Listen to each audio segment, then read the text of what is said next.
All right, y'all, so I got a survival food forest update. I'm going to show you the food 401k, give you an update of what's going on. The first thing I want to show you is this ground cover. So if you look at what's going on right now, we have all of these native species that are coming up. We've rotated a lot of animals on our property. We've incorporated an inordinate amount of mulch. And what has happened is all these native species ground cover have grown up. I'm going to show you how we manage that, and I want to take you over here so I can show you what our yard used to look like, because there's still a small patch right over here.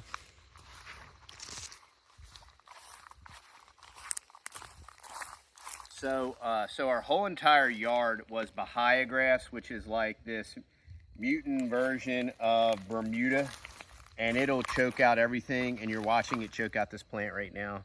This is what all of our yard was comprised of. We put in these swales, we dumped hundreds of yards of mulch, and so what the bahia grass does, this tree is coming back right now, but it just chokes out. It's very leggy and runny, and it just chokes out the tree. So this tree is coming back now, and it's just like, it's impossible to kill, it's impossible to get rid of. But if you track around here, you'll see how the native species of this much more succulent ground cover, which is real easy to pull out, is now taking over and replacing the bahia. Okay, so now we have this. So now what do? You got all these ridiculous weeds, right? Well, what we do is I just pull them up and I stack them. And the only time I even pull these up is to expose the new tree growth.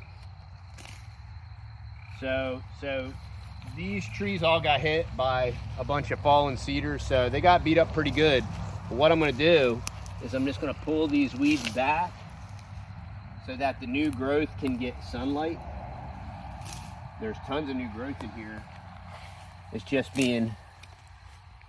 So what I'm doing is I'm harvesting pounds and pounds of chicken fodder. This stuff just pulls out. That's why I like letting it grow longer. And they say in permaculture all the time, the problem is the solution. So now we're literally supplementing our chicken feed with maybe 100 pounds a week of this ground cover. And I'll show you, they go psycho for it when you throw it in there. But see what this does, look at this tree right there. It's all greening up, it's beautiful. These native grasses and ground covers now eliminate, there's tons of mulch under there. So we still get the retentive value of the mulch, and so we have to water a lot less. But now there's no need to continue to add mulch, add mulch, add mulch.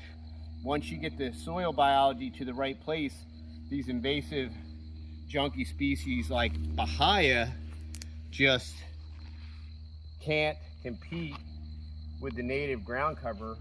And then you just harvest your ground cover so that your trees can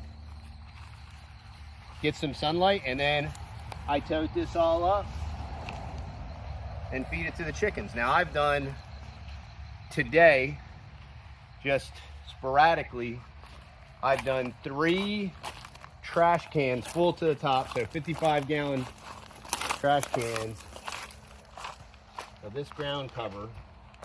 So probably a 55-gallon trash can might be like 3 to 4 pounds of food. So I've done 3 of those, so 12 pounds of food today.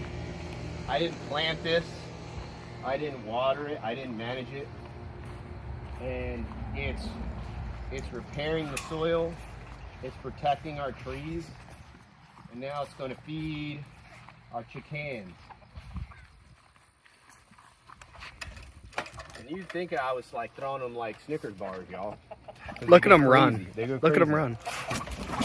And you can see, this is serving like 3 or 4 or 5 purposes, because we're getting our carbon in there. They can harvest from it.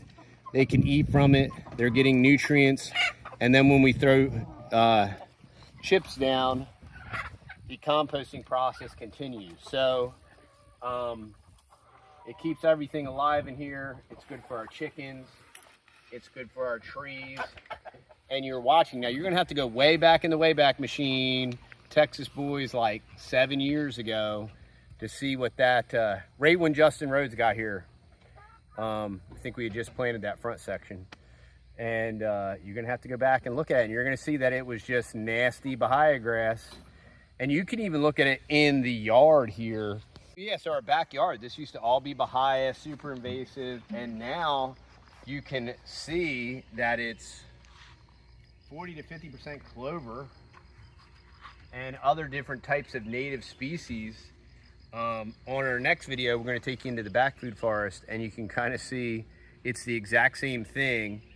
But thanks y'all for watching. We appreciate and love y'all. This is Value for Value. If you do appreciate our information, check out TheTexasBoys.com. We still do have a quarter beef left, y'all, so head up to Texas Boys if you're local. And always CBD coffee and a lot of our native products with mushroom blends and different things.